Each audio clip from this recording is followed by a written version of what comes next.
we got that new volcano, so I've been doing a ton of heavy weed smoking, which is fantastic. And I love it.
When it comes to EVE Online, every player wants to know the most effective tactic available.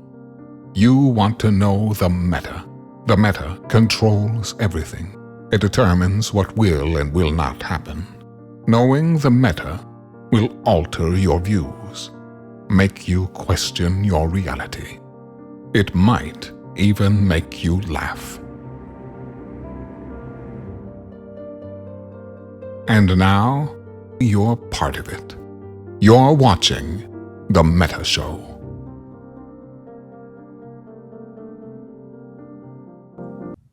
Ladies and gentlemen, welcome to The Meta Show. I am Brisker Ball. I am joined by the Matani. Today is December 12th, 2020. We got a lot to talk about this week. There's been a lot of movement in a lot of different places. And I think we're going to have a pretty good show. What do you think?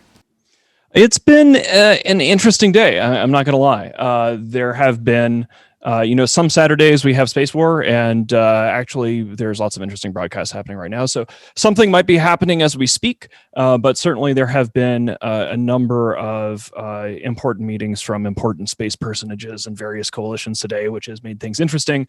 And of course, there is the biggest news, which is the most successful counteroffensive in World War B yet, which has been initiated by the initiative, and is doing just a bunch of incredible work in burning down Catch, burning down Braves territory, and exposing a lot of weakness in Legacy's backfield. So, don't want to, declare victory or anything like that prematurely. Lots of war left to go, but there have been a lot of developments that are very positive if you are on the Imperium side of things, and I'm very excited to have Darkshines on as a guest to talk to us about what Init has been doing and prosecuting that in Catch. So yeah, it should be a pretty good show today. We've got a lot to cover. We do. And I mean, I don't really have a soapbox or anything. I don't think you have a soapbox or anything, so we can just get into it. But I will say this. Let's do it. We're going to do our best to get to the end of the show. I do want to get to our Piercing the Corporate Veil segment because there's been some CCP stuff that's happened this week that I would like to give them an attaboy for. We have a tendency on the show, we're very, very critical when we see things we don't like. And the last 2 weeks between Dunk and me and Mittens and Merkelchen, we've had a lot of pretty, harsh love for our friends at CCP. And I want to give them some good love this week because they've done some stuff that I appreciate and I think the player base appreciates. So we'll get there in a minute. But first, our top story, rolling for initiative with Darkshines.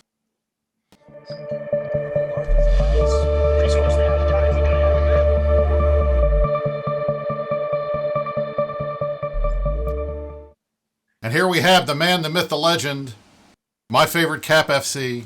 That's not Asher. Dark Shines. How are you, my friend? Welcome to the show. We appreciate having you on. Hey guys, yeah, thanks for having me. It's cool to be on again. So one of the things that we wanted to talk about, I know Mittens highlighted that in his opening, is the initiative played a very big role in the beginning of the war. We were the front end of the spear, the tip of the spear, when Horde decided that they were going to join up with Legacy and they were going to come at the Imperium. The first thing that happened was they came at us in Fountain. And we bore the brunt of that early fight. And after that, once Fountain was cleared out, there was this belief that in it was gone, that we were nothing. We were just going to fall apart, or we were going to not do anything else. And since then, we've had a couple of pretty high-impact deployments. And I wanted to just talk to you. Could you walk us through what Init has been doing since the glassing of Fountain back in August? Yeah, sure. So I guess I can start with Fountain. Not Fountain. Sorry. After we kind of lost our foothold in Fountain, our main foothold, and it looked like we were not going to be able to hold on to it. We made the decision to pull back to Delve into 1DQ, so we could kind of group up with everyone there before Fountain got cut off, basically. The biggest thing we've done would have been at that time to try and run fleets through wormholes, but it was very it was kind of hard to do. Delve wasn't as easy to get wormholes in as Fountain was, for example. But we had some success. But basically, the big thing we done recently, I guess big thing might not be the right word to describe it, but we moved down to Esoteria, where Bastion and Farah and the Stain Russians were causing havoc in Esoteria, and we kind of added to that.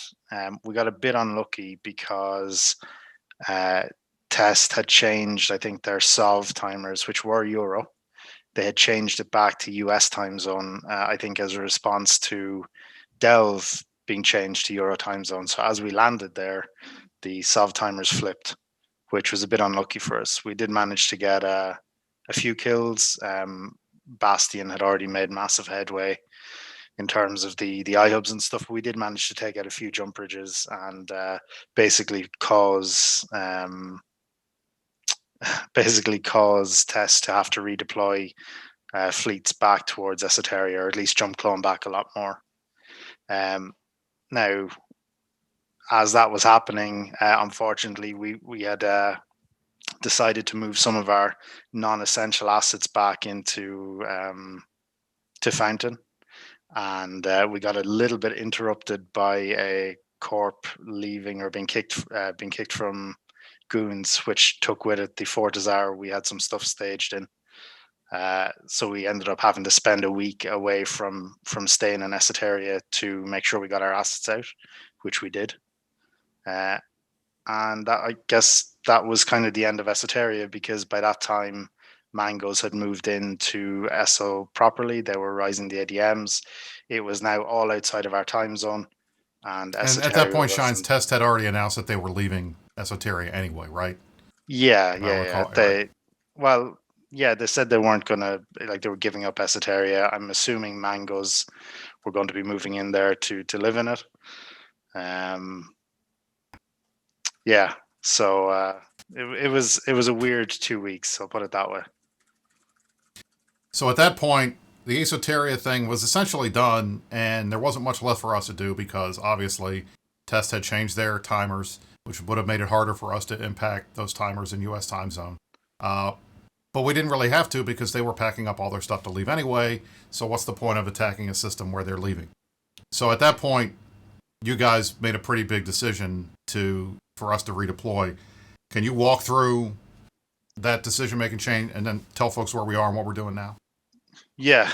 So, I mean, in Esoteria, we probably could have stayed on and reinforced stuff in Euro time zone, but we didn't really have a way of following it up in US and AU time zone, so it just wasn't a good use of effort. As well as that stain is super fucking difficult to resupply unless you have routes in there, especially for an alliance of our size. So we kind of the Strat FCs and Init got together.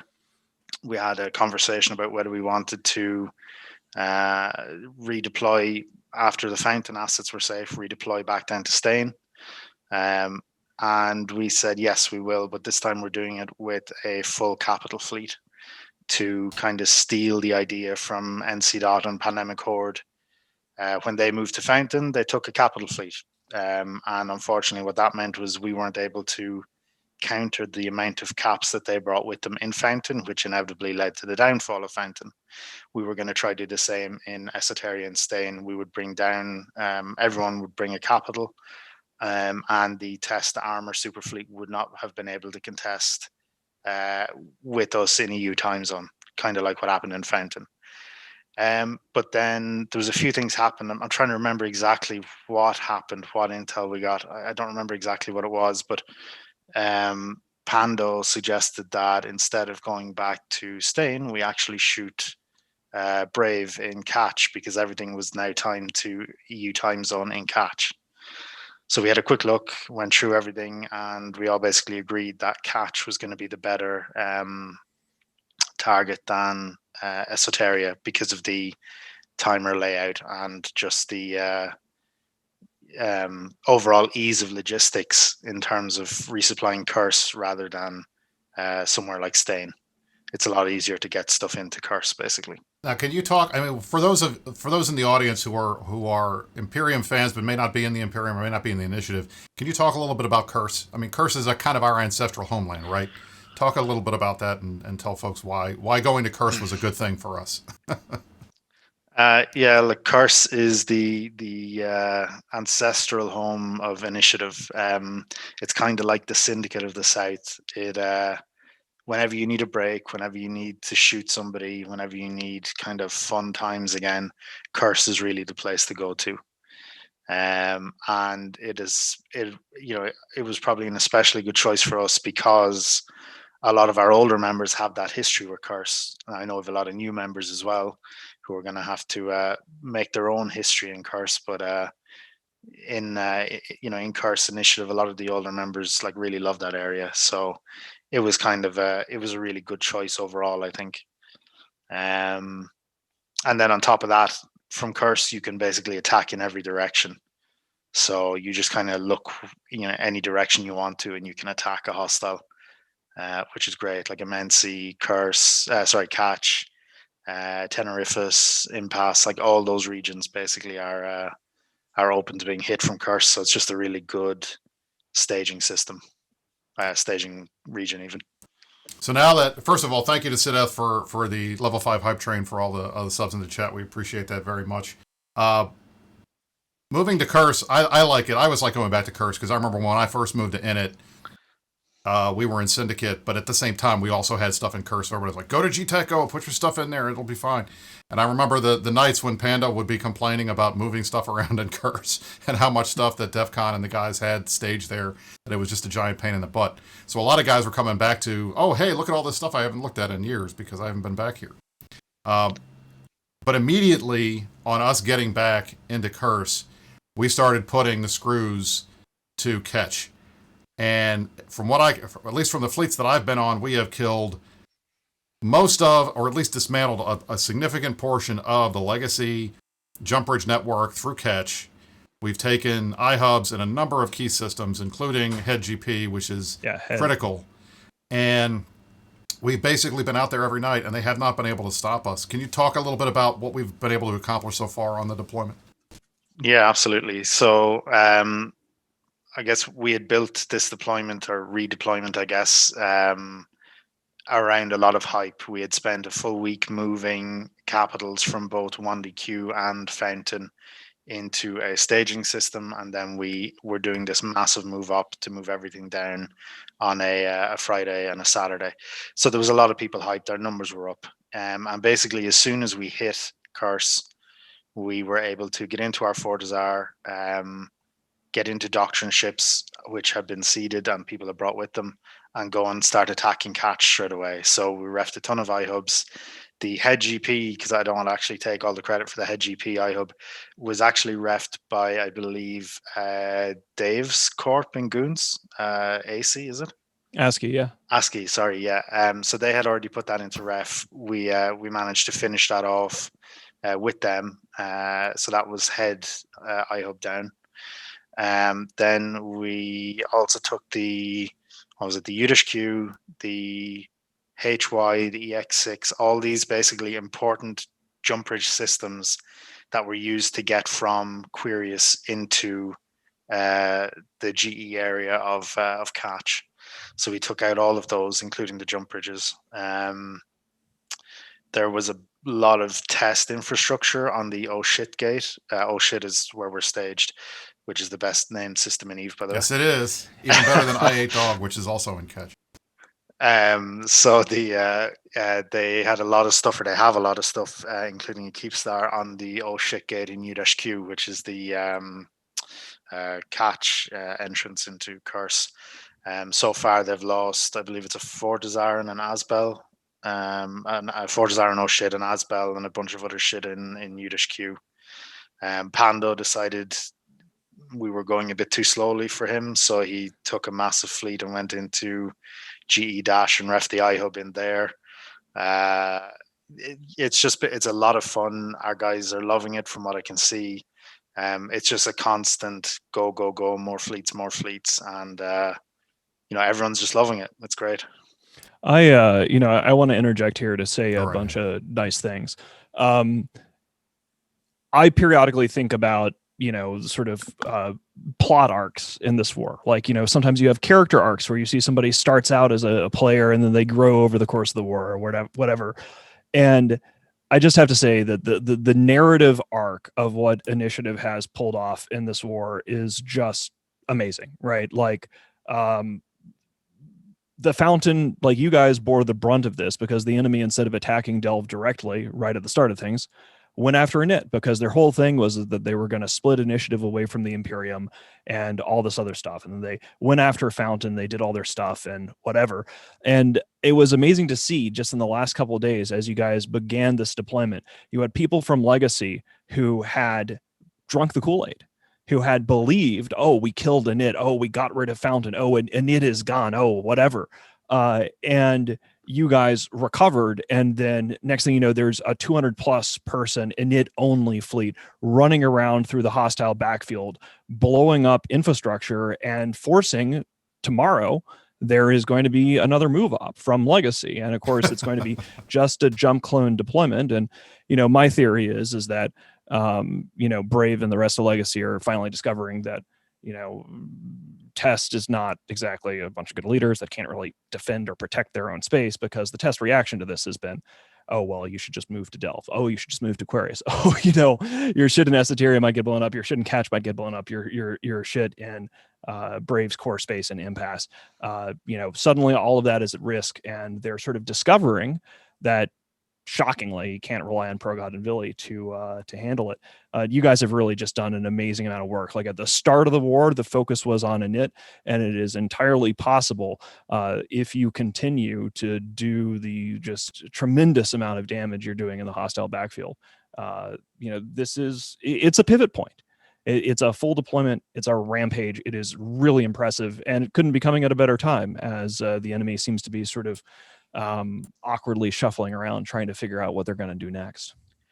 Well, it's cool from the point of view, like, I probably read a bit too much into things that people say about our alliance or our group. But when you have people like, I think there was Vili had made a comment the other day in some Discord, I don't know what it was, that Initiative would only fielded 120 people for a fleet. He was pretty sure Wrecking Crew or XIX could come in and solo us, and stuff like that. And then the same evening, XIX bring in a 200-man Munin fleet. We rage ping and say, there's dudes here that need to die. And suddenly we have a 200-man Munin fleet ourselves, which we haven't had, to be fair, for a while. So, and the XIX had to turn around and run away, and we killed the Test Fortizar. So, like, with Tests, bringing in outside help from Fire or whatever shit coalition XIX is part of, to only have them run away is it's cool, and it really shows how far up his own hole Vili is a bit. I think, like, you can't underestimate, no matter who they are, you don't underestimate groups until they're dead. So I don't know. We'll see. I mean, we had their keep star. We refed a keep star yesterday. No, the day before maybe, and they called everybody. They had all of Legacy form. They had all of Fire form. They had all of PanFam form. Pandemic Horde had even taken wormholes into the area. We formed up big, and they decided not to come into system. To be fair, we weren't able to ref the keep star into Hull because of the 800 plus hostiles. But at the same time, they didn't come in and ref our Fortizar either, which is kind of cool. It just goes to show you that they're nervous, and I don't really think they know how to react properly. Well, because you guys are fully charged up. Like this is one of the things that's so significant about this, and I want to spread some credit around here because obviously a fully charged init scything through the hostile backfield, forcing Legacy to at least try to act like they're going to defend Brave, even if move into Delve and Quirius is Pro-God's answer. This is a culmination of a lot of counteroffensives. We have started doing, like, even the day that the war officially began, we began counteroffensives in Paragon Soul. There are counteroffensives in Esoteria that you were talking about earlier. Like, a lot of people throughout the last 6 months have, in one form or another, from the Imperium side, been on the counteroffensive grind. A lot of work has gone to it in a lot of different areas. You were mentioning Stain earlier, Bastion's incredible work out there, Ferret Victrix, Good Sacks. There has just been a ton of work from a bunch of people, SIGs and squads, to make this happen. And I think that in a defensive war, when things are working well, it's kind of fun because stuff that I say early in the war that seems like truisms about defensive war, when I say defensive wars, you're losing them until you win, is something that the bad guys will be like, oh, blah, blah, blah, spin or whatever. But this is a perfect example of it. You grind the enemy to the point that they lose the ability to respond to a counteroffensive. And then you find a chink in the armor, and then suddenly their backfield opens up, right? And Init has found that, and you guys are twisting the knife, and just it's beautiful. It's absolutely beautiful. It's exactly what we love to see, and that's the thing. At least I would say one of the things that my biggest criticism of anything, that one thing I hate about defensive war is there's always the feeling, as a line member, there's always a feeling of we're not doing enough or we're not there. But the reality is you have to let the bad guys, when you're doing a rope-a-dope strategy, you got to let the bad guys throw their punches. And even if they land a few, it's fine, because in the long run, this is a marathon, not a sprint. You want them to tire themselves out. Now is exactly the time when our agile groups, like Init, can go, like Bastion's doing was doing in Esoteria, like we're doing now in Catch, to go off and peel away important parts of this coalition and make them have to react to us. We're not just reacting to them anymore. They have to react to us. And I think the ping that was sent out by Brave that quotes Admiral Yamamoto as "we've woken a sleeping giant because we hit Brave in GE TAC and everything." The fact that they're going to have to restage and resupply and bring back to GE TAC all the stuff that they forward deployed into Delve, those are fewer bodies that are going to get thrown at 1DQ. And I will say that the other thing I want to say, I will say this. We saw, and we'll talk about it in a little bit, and then also Power Hour. There was a headshot attempt at 1DQ. The guys came in, they tried to attack both one of the Sino jammers as well as the iHub. They were pushed off in 2 big fights. They lost both of their objectives, and they lost the ISK War too, and they went home. And I think, if anything, this coupled with what we did has demonstrated to the bad guys that what they think they have easily accomplished so far is not going to be easy anymore. And not only that, they're going to have to be trying to do the stuff that they're doing while we are actively interdicting and screwing with their stuff back home. And Brave has never announced that they're leaving Catch. I have not seen any evidence that they're leaving Catch. They want to stay there. GE TAC, they like GE TAC. They've been in Catch. That's their place. They've had it for 2 or 3 years now, at least since the end of the Casino War. That's where they want to be.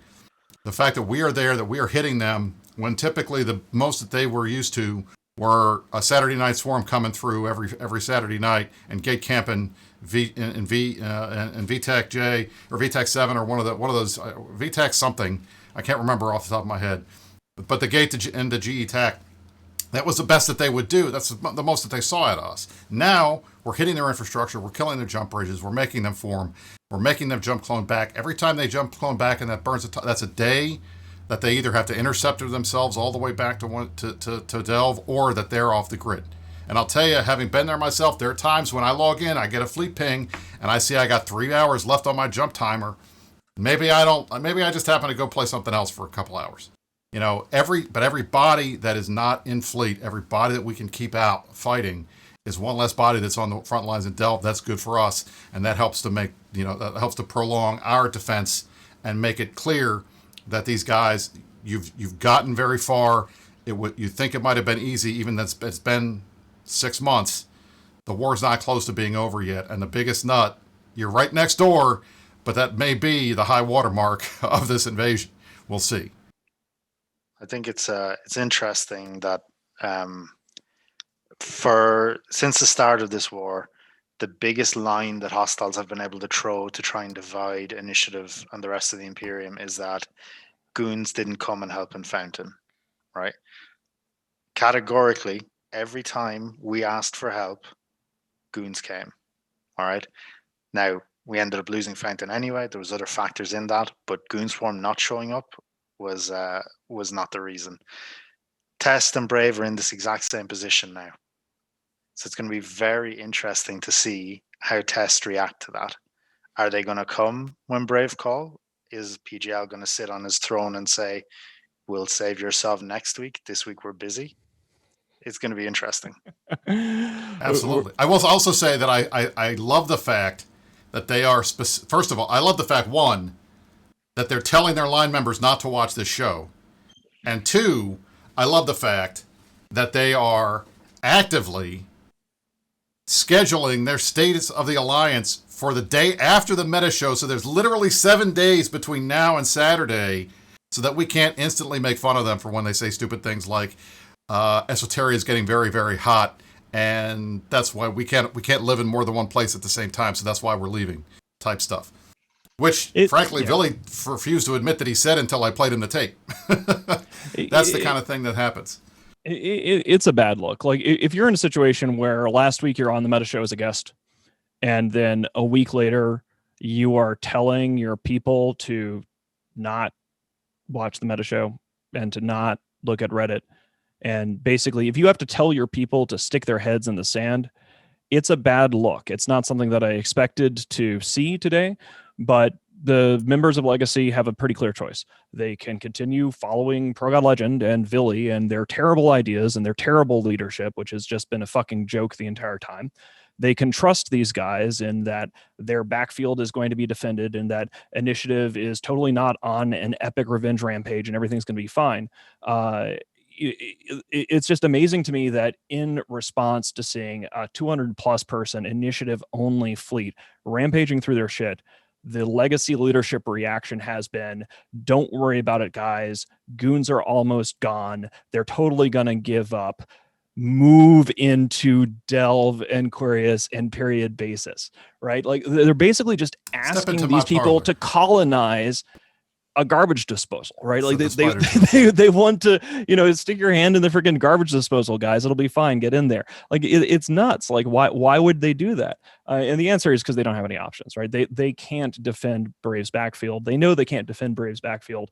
And so really, I think Pro God Legend's only option is to hope that Goonswarm and the Imperium and the init deployment, all of it will magically vanish. And because, it's true. Like, if I get up tomorrow and I say, sorry, guys, we're going to evac, war's over, then yeah, that kind of screws over the war.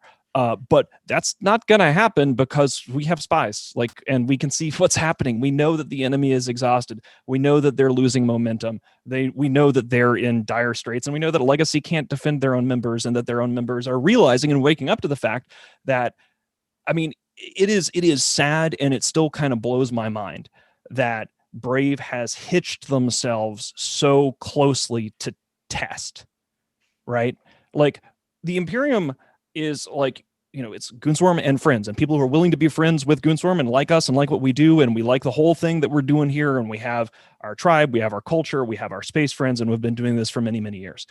The culture of Brave and the culture of Test, and essentially this suicide pact that they've created where they're all going to go down together and relying on Pro God Legend to defend your shit is disappointing.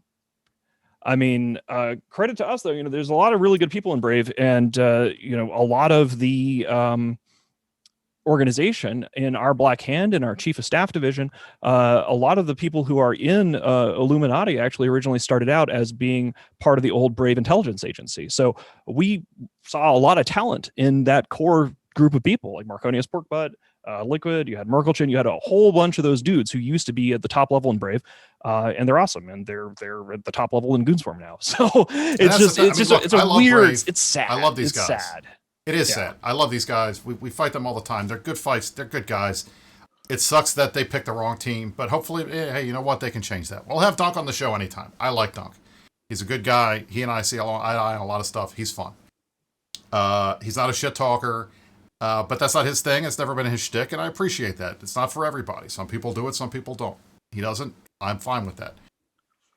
But the reality is, Brave on paper, and I have to say on paper because the difference between paper and reality we have seen in this war over and over again is pretty considerable. On paper, they are one of the top 5 members of the SNET coalition. They are the top 5 guys in PASB, or whatever you want to call them. And the fact that they're pulling back to defend their space, and not only that, they're asking Test and having Test pull back to defend their space, to the point that it looks, as far as I can tell from the ping that ProGod sent out, that they're going to create a coalition-wide staging in Ketch. They're moving the attention out of Delve to Ketch because we're there messing with Brave. That's taking your eyes off the prize. Now, I don't have a problem with it. You guys want to reduce the numbers so that, you know, hey, we're only outnumbered 2-1 in Delve when you guys come to fight? Great. I think we can win those fights. I'm fine with it.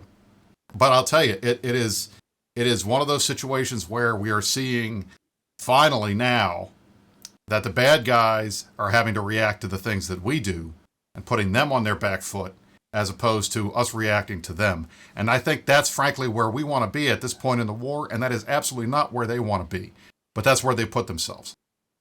I think a lot of it has to do, you know, I'm a huge sociology and politics nerd. And so like, while this thing is happening, and it's been happening for a very long time, this war 6+ months now, you have an opportunity to like test your theories. Some of my theories have been very wrong.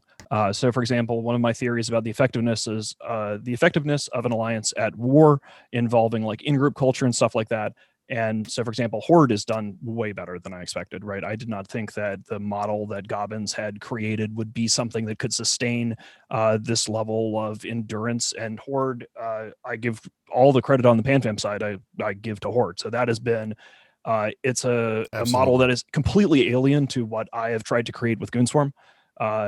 Because you know it's just a very different system, but it does work. And at the start of this war, I was under the impression that it would not work, and it did. So I was wrong there.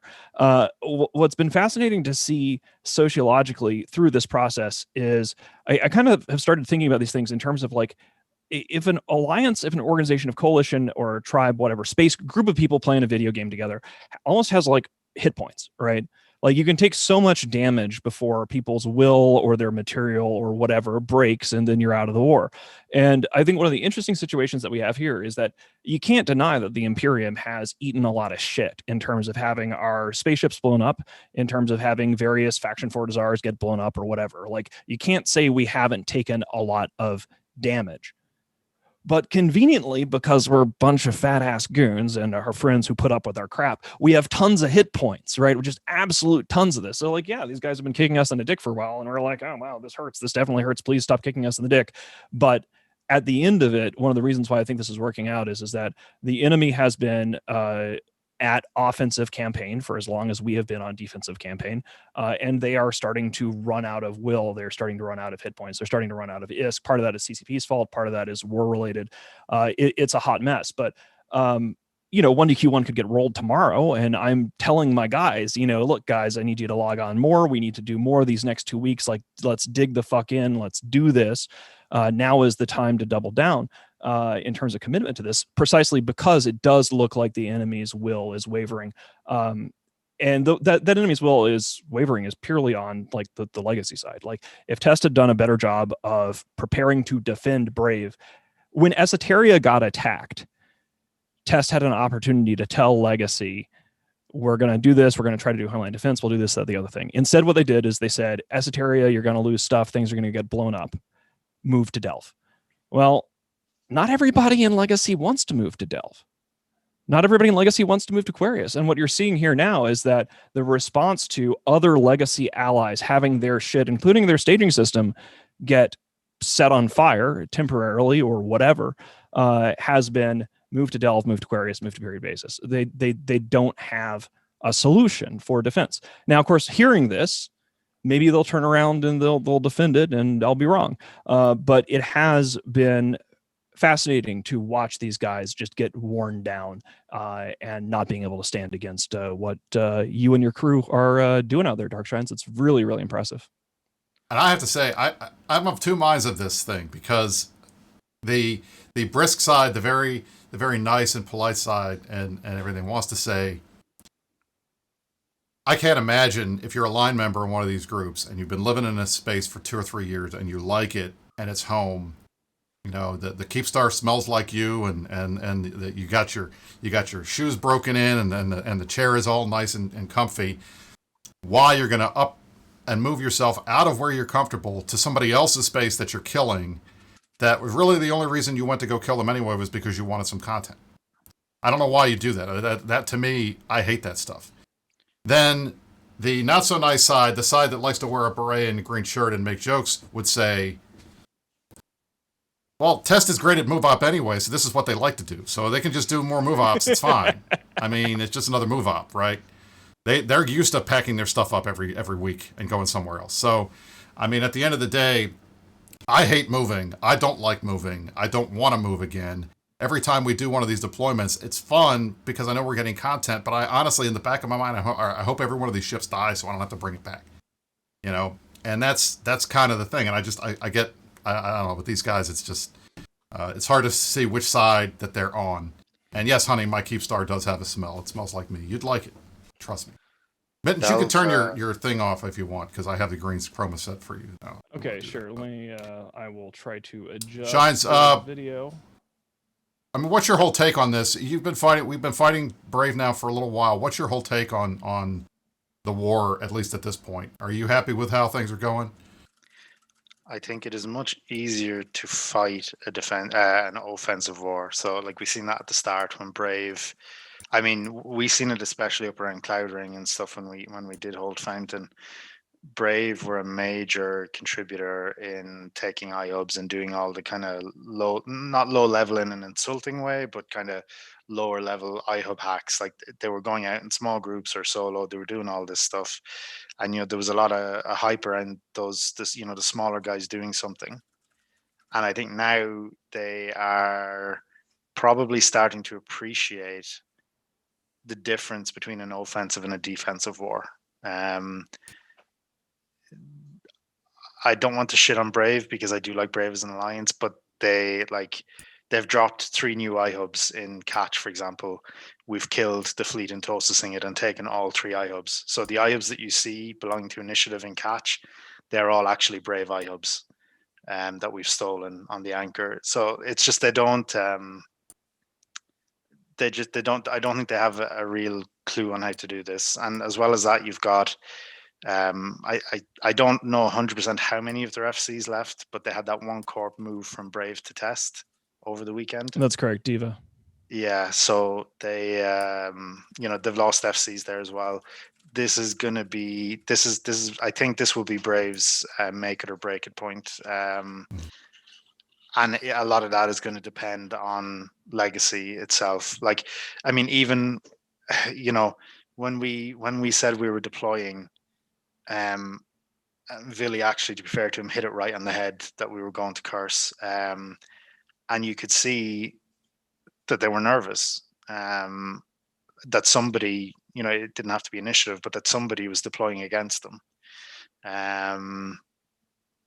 They came into Fountain. They mega formed their coalition in T5. We thought they were going for 1DQ, and they refed a bunch of shit in Fountain. And straight away we said, fine, take Fountain. That's okay. We're deploying anyway.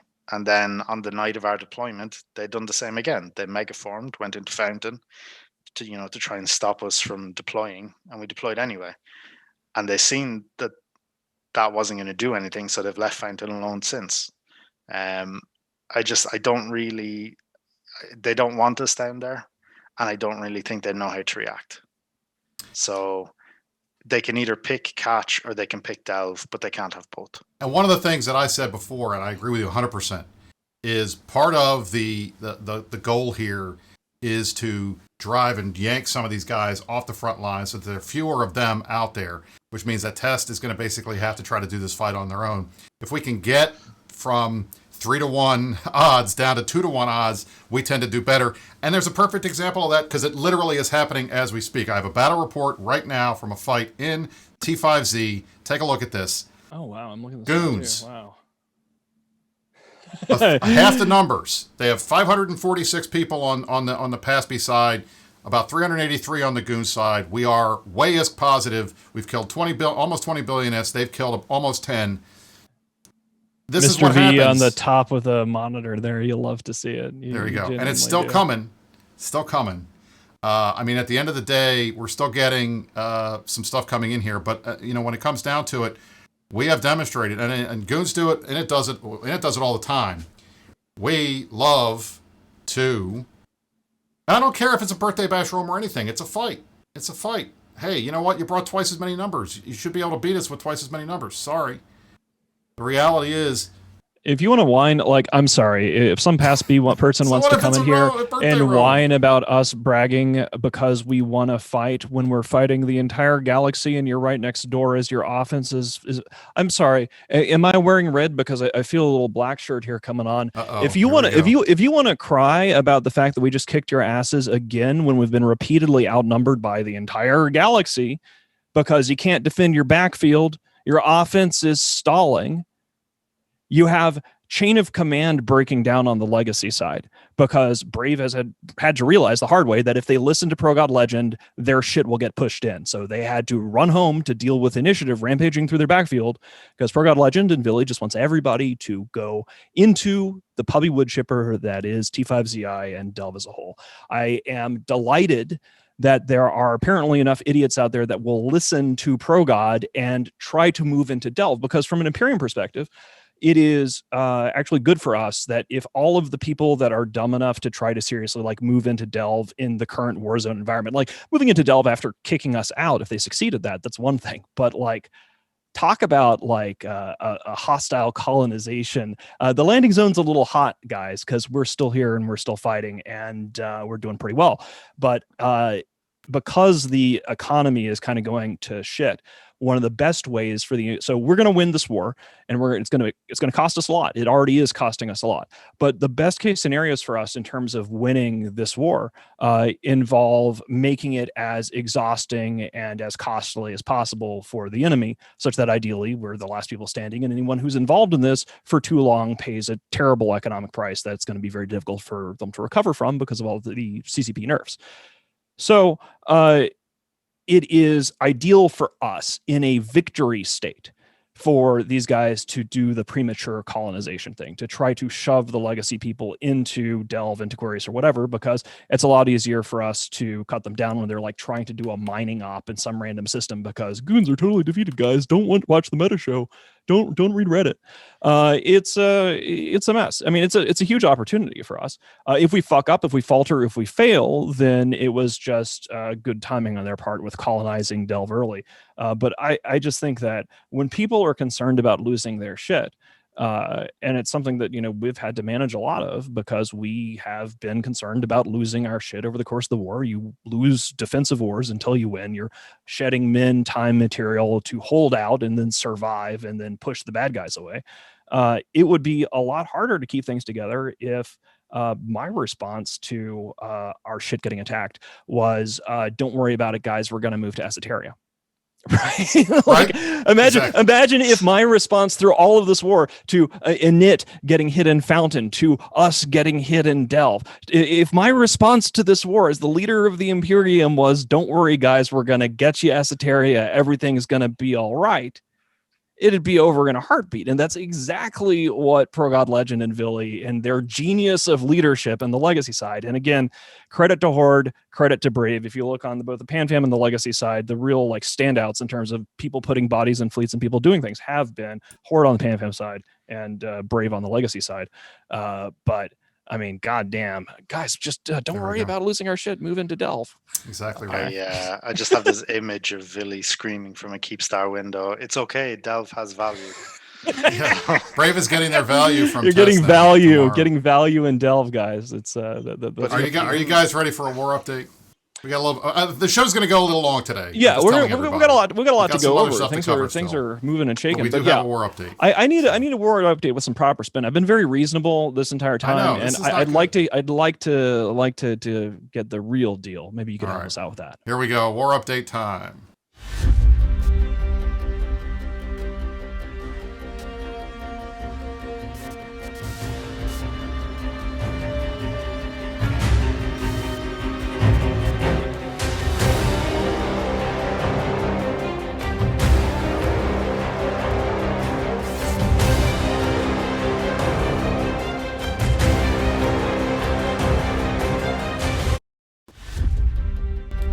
Ladies and gentlemen, I am Fountain Frank. I am here. My beret is on wrong. I have to fix that. I didn't look. I got to make sure I'm looking good. I don't want to be given beret etiquette lessons. I am the Best Beret Award winner in GQ magazine for like 7 years in a row, so I have to make sure that I'm wearing it properly. Ladies and gentlemen, thank you for having me back on the show. I have a number of things to talk about today on the war update. The first, and this is important because I want to make it clear that there are certain things that have happened this week that we didn't talk about in the main part of the show, but we'll talk about them now because we're not scared. We provide you guys with the truth, nothing but the truth every week. And the first thing we have to talk about is the fact that a Keepstar was lost this week. 2 of them, as a matter of fact. The first Keepstar that was lost, I want to make it clear, was a Keepstar that was in WTAC-K. But let me tell you something. Everybody here, I've heard testing these guys and braving these guys, and all these other guys say, oh, we killed a Keepstar in Delve. We killed a Keepstar. No, you didn't. No, you didn't. And I will show you why. Here it is. Here is the kill mail for this Keepstar. There it is right there. You scroll down, Keepstar right here. You see it on the screen. This Keepstar right here. Okay? Look, you know why you didn't kill this in Delve? Because it's in Providence. Look what it says. It says in Providence. It's in a Providence. This Keepstar was not in Delve. It was in a Providence. So sorry. No, you get no credit. You get 0 credit for killing a Keepstar in Delve when it's in a Providence. It's in Providence. No, it didn't happen. Sorry, you lose. We have lost no Keepstars in Delve. Now, the second thing, and I want to bring this up because it's important. There was a Keepstar in period basis in Hicks that died. Ladies and gentlemen, there is a theory, or at least a philosophical question, if you will, that is often asked by people. And that is, if a tree falls in the forest and there's no one to hear it, does it make a sound? Well, I would posit to you, at least in regards to the Hicks Keepstar, that philosophical question in Eve terms would be, if a Keepstar nobody uses in a region nobody cares about dies, does anybody really give a shit? That's my philosophical question. I didn't care. I don't think anybody else cared. I don't even think people remembered that they were doing it. It just happened. Oh, period basis? I've heard of that region. We were there like a year ago. Okay. So boom, there's 2 Keepstars. That's fine. That's fine. I do not care.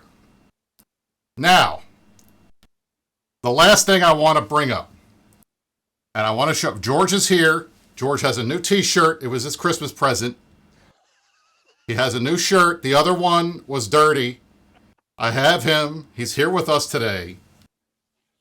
Last week, a number of people in this chat were demanding corporal punishment for Quirius George because he didn't push the anchor timer correctly on the Keepstar in K6. And I am here to tell you people that is not okay. I am not a fan of corporal punishment. I am not going to do that. And I will tell you categorically, you will never, ever, ever see me spank the monkey on the Meta Show. It's not going to happen. So don't ask me again. I'm not going to do it. It's not okay. All right? That's it. That's my Meta Show. I'm done. That's the best thing I'm going to go play Cyberpunk. So you guys go have some fun. Okay? It's not as good as Fallout, but hey, you know what? It's still kind of cool. Have fun, guys. Keep the good fight going. I'll see you next week. Thank you, Fountain Frank. That was absolutely amazing. Wow. God damn. Yeah, I mean, it's true. I actually kind of forgot about it. We did lose a couple keep stars there.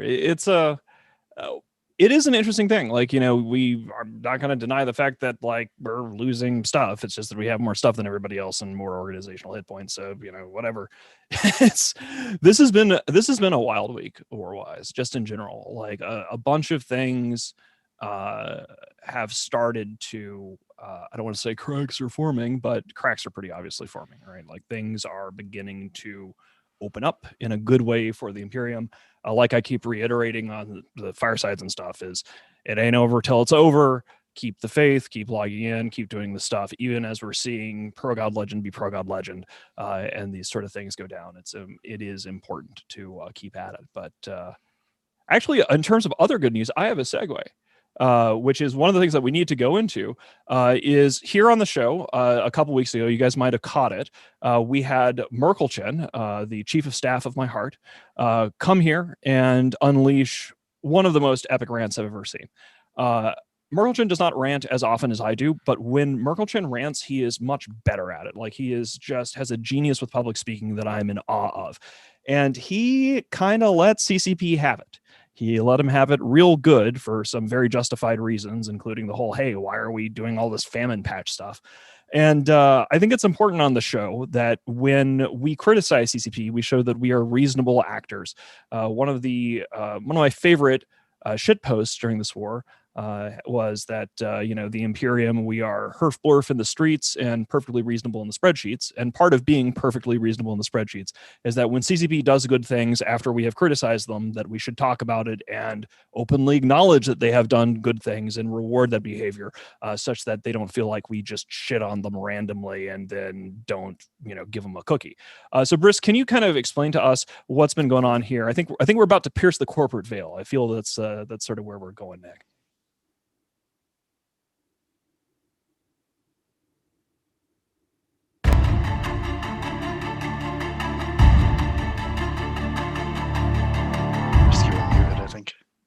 So two of the things... Are you still muted? I'm not muted. I think I'm okay. Okay. I think I'm all right. Anyway, two of the things that are pretty critically important, I think, for us to make sure that we highlight is the fact that we have seen twice in the last week that CCP has been willing to roll back changes that the player base has disliked and have made legitimate, solid, good reasons for disliking. And the first one, obviously, as Mitten's alluded to, was the drone aggro changes. Mm-hmm. The fact that they were willing to take a second look at that, recognize that there were issues, that the way the way drones work in general needed more of an in-depth review, because by making the drone aggro changes, yes, it impacted AFK gameplay, but it also impacted legitimate at the keyboard gameplay that made it much harder for people to do incursions and things like that. There were legitimate reasons why the fix that they put in did not solve the problem, and they were willing to roll that back. That's the exact kind of try something and then iterate on it that we want to give them credit for. That's absolutely the kind of thing that they want to do. So attaboy CCP. Thank you for listening to the community. Thank you for listening to the CSM. Thank you for recognizing that while we all understand and appreciate the desire to get away from AFK gameplay and to reward people who are physically present at the keyboard and make that an important aspect of EVE Online, that the way you did it was the wrong way to go about it, and the impact was disproportionate to the change you were trying to make. So thank you for fixing that. That's a big deal. I want to give them credit for that. The second thing the clone changes. This is another example. It's one of those things where it happens, and it's the type of thing where, if somebody fixes a glitch that everybody considered to be a feature and didn't know was a bug, and the whole idea that, you could set your death clone, set your medical clone to a station that did not have a clone bay in it, but you had an office in, that was something critical that, a ton of people did. A lot of people set their offices in JITA, that if they can still get a slot. A lot of people will use that as their medical clone place. It's a pretty common thing to want to jump back to JITA 4.4, grab some stuff, interceptor it back, or be able to go back and forth. Not being able to do that was a big quality of life issue. And even then, just being able to move your medical clone once a year or so that you can do what you got to do remotely without having to be physically present in a station that has a clone bay, that was an important aspect of gameplay. A lot of people didn't even know it wasn't supposed to happen. Now, obviously, there are stations that don't have clone bays, so you'd think you shouldn't be able to clone in them. But given the ubiquitous nature of clone bays now, given the way that Citadels work, the days when having a clone bay was a huge factor in where people lived and where they based structures out of is not as big a deal anymore. But at the same time, it still has a quality of life impact. And if you're going to change that, you better ask somebody what the impact's going to be. And I think because it was viewed as a bug, we'll just fix a bug. But when you fix the glitch, there's somebody in the basement going to burn the building down because you didn't tell them you were going to do that. So I felt like them rolling that back, that was another sign of listening to the community and recognizing, oh, hey, oops, we made a big mistake. We shouldn't have done that. And I want to give them credit. Go ahead, Mintz. You were going to say something, I think. Yeah, I mean, it's tough because these are unfortunately situations where, we are kind of handing out cookies to CCB for, not setting themselves on fire. Right. And ideally, again, to sort of bring back to what Merkelchen was saying a couple weeks ago, I would prefer to be giving them cookies for doing good things that the player base is excited about. But at the very least, the fact that CCB has shown that they are willing to back off and not set themselves on fire is a positive sign, because it appeared that they were going to double down on doing this damn silly thing in this damn silly way. So, credit where it's due. We should praise them when they back off doing stupid self-destructive things. We would obviously prefer more positive things to look forward to in the game. I think that CCB is in an interesting position here, and in many ways, now that I think it through, which I just had this brain fart, it's kind of a weird situation for the company, because if Pro God Legend keeps fucking up the management, and I'm going to throw Villy under the bus here too, because he deserves it, because he could be stepping in to control Pro God Legend better, but he has sort of let Pro God Legend be the loud guy in Legacy. And Pro God Legend is fucking up the whole Legacy defense thing, their strategy, all of it, which is, I'm sure, quite frustrating for everybody else who's been trying to kill us, but it's hilarious for the Imperium. And the challenge is that right now what's going on in EVE is this war, right? And if CCP keeps coming out with the famine patches, this, that, the other thing, if the Imperium wins the war and PASP loses momentum and Legacy ends up being in trouble because they can't defend their backfield against a revenge rampaging initiative who's running around setting things on fire, and if this thing stalls out, PASP is going to go play Cyberpunk, right? Right. In fact, probably so will the Imperium, right? Like, if this war stops in any capacity, they're going to need to do something to keep the player base engaged in a positive way. The Trig stuff is over and done. These positive things we're praising are things that CCP is saying, oops, we're not going to do the stupid thing. Oops, we're not going to do the harmful thing. We are still looking for, as a player base, carrots. And the company had better hope that essentially Pro God Legend doesn't continue to fuck up managing Legacy to the point that they lose military effectiveness, because at that point the whole campaign sort of goes into a ditch and people will go play Cyberpunk. So please, CCP, you cannot rely on this war to continue, because the war continuing kind of relies on competence from Piggles. And we can't rely on COVID being the thing forever either. I mean, we would thank God, today, yeah, vaccine is on the way. I'm so eager to get yesterday. out of quarantine shit. Oh my God. So I think, honestly, I fully expect that once things get back to some semblance of normalcy, assuming that they will, and that's a pretty big assumption, but I assume that they will, there's going to be a dip, and at that point, we're going to be looking for reasons to come back or reasons to play the game, and hopefully that they will be there. And I know we've been talking about this constantly on the CSM with CCP. I think the fact that we've been able to get some fixes done, there were issues with the ADMs, there were issues with the size of anomalies that were causing problems with ADMs. We got them to fix that. The rollbacks of these two things, I think we jumped on the on the Nightmare BPO dropping from the Winterfest sites pretty quickly and made it clear, hey, maybe stuff that's not in the game should not be dropping as loot in sites that everybody's doing. And I know that there tends to be a complaint from the player base when these things happen and we get fixes done. Well, they shouldn't have done that in the first place. Yes, I know. But at the same time, when somebody makes a mistake and they come to you and you apologize and they apologize for it and you accept their apology, don't keep smacking them over the head because they did it in the first place. That's the kind of thing. Just say, hey, all right, you recognize you fucked up. Thank you. Let's move on. And I'm willing to give them credit when they do the right thing, come and give us the fixes that we asked for. That's what I'm talking about. So in that regard, thank you, CCP. And for those in the chat are asking, we'll have them on again. We haven't had when we do show prep, I often throw out, hey, would you like to get CCP on the show? When the war has been going on, there just hasn't been time. There hasn't been a place where it fits in. We've had CCP Burger, CCP Goodfella, CCP Rise, CCP Signal. They've all been on the Meta Show. We'll get more people on again. I fully expect we'll do CCP shows in the future. But right now, when the war is going on, there's too much other stuff for us to talk about. And we got guys like Shines we want to talk to about what's happening in the game. And that, I think, at least probably trumps a little bit about what may happen in the game in a year, because a lot of what we'd be talking about would be future plans type stuff with them. So that's why we haven't done it yet. But don't worry, we will. I mean, it's totally there. I got one thing that I want to do, and we're probably going to wrap things up here just after this. But an interesting thing about this week, of course, is that the enemy often will do things after the meta show, and then we don't get a chance to talk about it for an entire week. And this has been a pretty busy week. I want to give a shout out actually for good games journalism.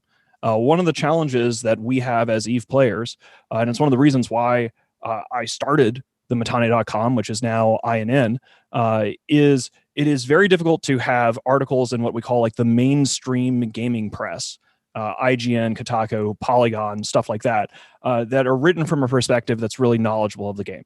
Now, like Lee Yancey at Kotaku, all of his articles are great because he's an EVE player. Charlie Hall usually gets it right from Polygon, but he's not an EVE player. And you can really tell when you're reading an article about stuff that's in EVE versus not in EVE, whether the person is a player or not. So I was very skeptical when IGN wanted to do an interview. And you know it's serious when like a CCP PR person gets involved and it says like, we're trying to do an interview with IGN. We'd like to arrange that. Villy was also interviewed for this, but it worked out really well. And Badirian is saying IGN is trash, and that might very well be the case.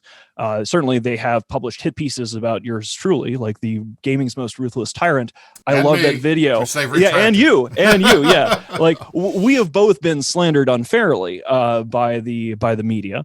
But in this case, their writer is, I guess, a freelance writer, freelance games journalist, and he did a really good job. And I thought it was actually fair and even-handed. Thank you, Lorinda. Guy's name is Lorinda, and so I linked it right there. It's actually pretty good. Pretty fucking good. I can't really complain. I don't want to sing its praises too much because if I do, people will say that I'm spinning or whatever. But he talked to both me and Villy, and I think it's pretty fair and balanced, all things considered. And so shout out for that. Give that a read if you haven't yet, regardless of what side of the war you're on. If you're on the blow up the Imperium side of the war, if you're with PASP, you'll at least be happy to see a public acclamation of the fact that you guys have done tons of damage to us in terms of assets and ISK and all that other stuff. It's good shit. And I think that's it. I think that's all I got. I think that is it for me in terms of news items for the show. Shines, any last words before we wrap things up? A small warning for Brave. These alliances don't know what it's like to live in regions with NPC space built into it, such as Fountain and Delve. And I think they've grown a bit complacent. So if they move into Fountain and Delve, that's absolutely fine. We will farm the ever-living shit out of them. Exactly right. please, please, please move into Delve, move into Fountain. It's nothing to worry about. It's perfectly safe. You can rely on Pro God Legend. When has Pro God Legend ever lost a war? When has Pro God Legend ever had a failed campaign that was a public joke for the entire galaxy to laugh at? Why wouldn't you trust Pro God Legend as a successful commander to protect your space and your home and your future if you're a member of Legacy as a coalition? You got nothing to worry about. Everything's fine here. Just trust him. All right. He'll tell you. He'll tell you. Exactly. You can trust Pro God Legend. All right, everybody. All right. I have one last shout out because he asked me in game, and when people ask me stuff in game, I try to do it. So shout out to Jacob Barbosa. He asked me to shout out for him on the Meta Show, so you got your shout out. Thank you all for joining us. This has been the Meta Show for December 12th, 2020. I am Bruce Rabal, joined by the Mittani as well as Dark Shines from the Imperium. Pine cones delenda est, and you stay classy, Dewey.